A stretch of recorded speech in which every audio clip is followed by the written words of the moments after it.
Hello friends, कसे आहात तुम्ही सगळे? I hope you all are doing good. तर ही आहे मेट्रो जी DC डाउनटाउनला जात आहे. तर ही आजूबाजूच्या सबअर्ब्समधून मेट्रो DC डाउनटाउनला जाते. तर DC म्हणजे हे वॉशिंग्टन DC डाउनटाउन, जे की अमेरिकेची राजधानी आहे. तर ही मेट्रो सध्या DC डाउनटाउनकडे जात आहे आणि आम्ही पण DC डाउनटाउनलाच निघालो आहोत. तर आम्ही विचार केला की DCचे लाईट्स वगैरे बघूयात. आता डिसेंबर महिना चालू आहे. तर ख्रिसमस डेकोरेशन वगैरे केलेलं असतं आणि लाईट्स वगैरे पण केलेले असतात. तर विचार केला की जाऊन बघून येऊ.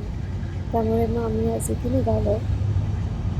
तर मेट्रो खूप कन्व्हिनियंट आहे. In half a mile, office take म्हणजे the US वीकडेजमध्ये 29 North लोकांना Key Bridge exit toward सकाळी Washington. निघालं मेट्रोनी आणि इव्हिनिंगला परत मग रिटर्न येता येतं. म्हणजे ड्रायव्हिंग किंवा ट्रॅफिकचा प्रॉब्लेम येत नाही. मेट्रोमध्ये ट्रॅव्हल इझिली होऊन जातं. तर त्या ह्याच्याने मेट्रो खूप कन्व्हिनियंट आहे. आम्ही पण कधी-कधी मेट्रोनेच जातो DCला. पण आज विचार केला की हे करूयात म्हणून ड्राईव्ह करून जाऊ. ॲक्चुअली आता हे DC डाउनटाउनमधले घरं आहेत. तर हे जरा ओल्ड स्टाईलचे आहे आणि म्हणजे आता डाउनटाउनमधले घरं म्हणजे कसं ना, जागा स्पेस तशी कमीच असते. कार पार्किंग वगैरे अशा गोष्टी सगळ्या रोडवरतीच कराव्या लागतात. तर मग तिथेच हे थोडंसं हे करत होते मी, रेकॉर्ड करत होते व्हिडिओ, की एकूण DC डाउनटाउनचं कसं आहे वाइब्स.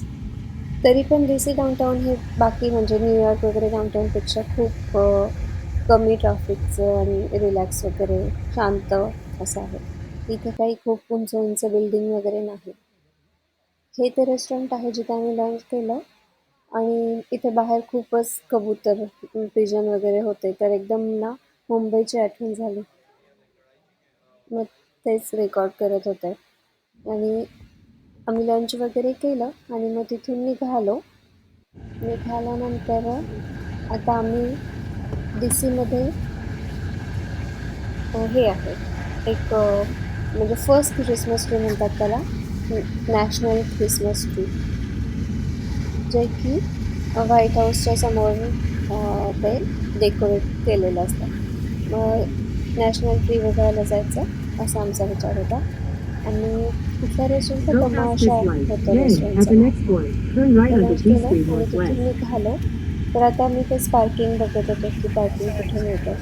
कारण डाउनटाउनमध्ये पार्किंगचा फार प्रॉब्लेम होतो. इझिली तर पार्किंग मिळत नाही आणि असं टुरिस्ट वगैरे स्पॉटला तर म्हणजे ह्या सीझनमध्ये तर अवघडच जातं पार्किंग मिळणं. तर हे आहे ते नॅशनल ट्री. हे मागे जे दिसतंय ते आहे DC मॉन्युमेंट आणि त्याच्याजवळ हे नॅशनल ट्री त्यांनी ह्या वर्षी अशा प्रकारे डेकोरेट केलं. तर every year different kind of decoration करतात. ह्याच्या आधीचं म्हणजे नॅशनल ट्री त्यांनी खूप छान केलं होतं. ह्या वर्षीचं एवढं स्पेशल काही वाटत नाहीये. नाहीतर अजून खूप छान करतात. मग ते नॅशनल ट्री बघितल्यानंतर आम्ही परत आता एका ह्या दुसऱ्या एरियात आलो आहोत, जिथे की सगळे हाय ब्रँडेड शॉप्स वगैरे आहेत. तर इथे पण त्यांनी हे ख्रिसमस ट्री खूप सुंदर डेकोरेट केलं होतं. ॲक्चुअली बघायला एवढं छान वाटत होतं ना आणि आजूबाजूला पण खूप छान लाइटिंग वगैरे केलेली. फारच छान होतं. तर डिसेंबर मंथ ॲक्चुअली अमेरिकेमध्ये ना असा मॅजिकलच असतो. सगळीकडे एकदम फेस्टिव्ह व्हाइब्स. लोकं पण रोडवरती दिसतात. नाहीतर मग एरवी असं फारसं कोणी दिसत नाही. पण डिसेंबर मंथमध्ये सगळे शॉप्स फुल, सगळीकडे शॉपिंगची पण लोकं खूप शॉपिंग करतात. म्हणजे रोडवरती हे लाइटिंग वगैरे असतं केलेलं, ते बघायला पण लोकं येतात. म्हणजे टुरिस्ट असतात भरपूर ह्या टाईममध्ये आलेले. तर त्यामुळे दिसतात लोकं रोडवरती. नाहीतर मग एरवी सगळं असं शांत शांतच असतं. हे ते बुलगारीचं फेमस वॉच, जे सध्या खूपच पॉप्युलर चालू आहे.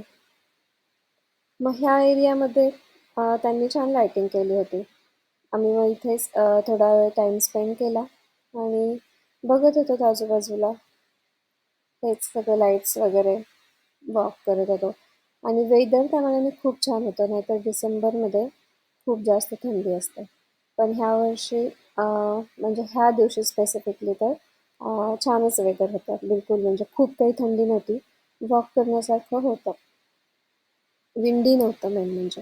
नाहीतर विंडी असलं ना, की खूप हवा म्हणजे असली ना खूप त्रास होतो. हे इथे त्यांनी हे जे 2 डिअर दिसतायत, ते पण किती सुंदर आणि खूप मोठे होते. अगदी ग्रँड. आणि मग हे जे स्ट्रीट आहे, इथे पण त्यांनी खूप छान लाइटिंग वगैरे केली होती.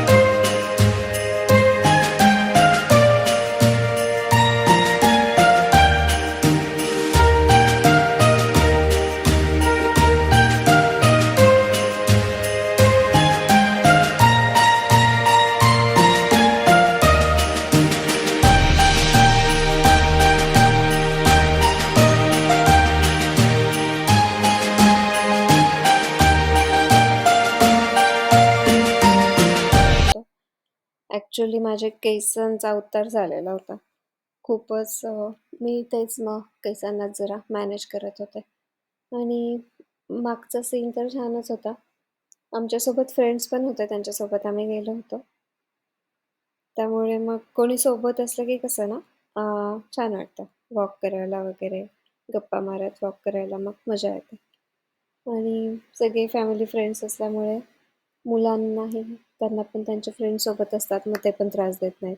ते पण मस्त एन्जॉय करतात, की त्यांनाही काही वाटत नाही, की चला बघूयात, फिरूयात असं होतं.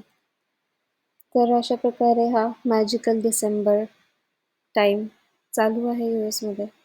होप आय होप की तुम्हाला हे आवडलं असेल. आवडलं असेल तर please consider like, share, comment and subscribe to my channel. Thank you guys. Thank you for watching. आणि मग पुढे आम्ही आता हे लाईट्स वगैरे बघून निघालो. मग ह्याच्यानंतर डी-सीमधून बाहेर पडताना पण ना एक खूप असा कॉम्प्लिकेटेड रस्ता आहे. आता हा इथे तुम्हाला GPS मध्ये दिसत असेल. इतके ओव्हरब्रिज वगैरे आहेत ना, खालून वरून साईडनी म्हणजे खूपच एवढ्या रस्त्यांचं म्हणजे इंटरसेक्शन रोडचं असं जाळंच म्हणावं लागेल. खूप असा हा ह्यूज ब्रिज आहे. Overbridge, underbridge, over road, under road जे काही म्हणता येईल ते. तर मग त्याचं मी थोडंसं क्लिक केलं की एवढे मोठे रस्त्यांचं जाळं आहे ना, म्हणजे खरंच इन्फ्रास्ट्रक्चर खूपच छान आहे. चलो.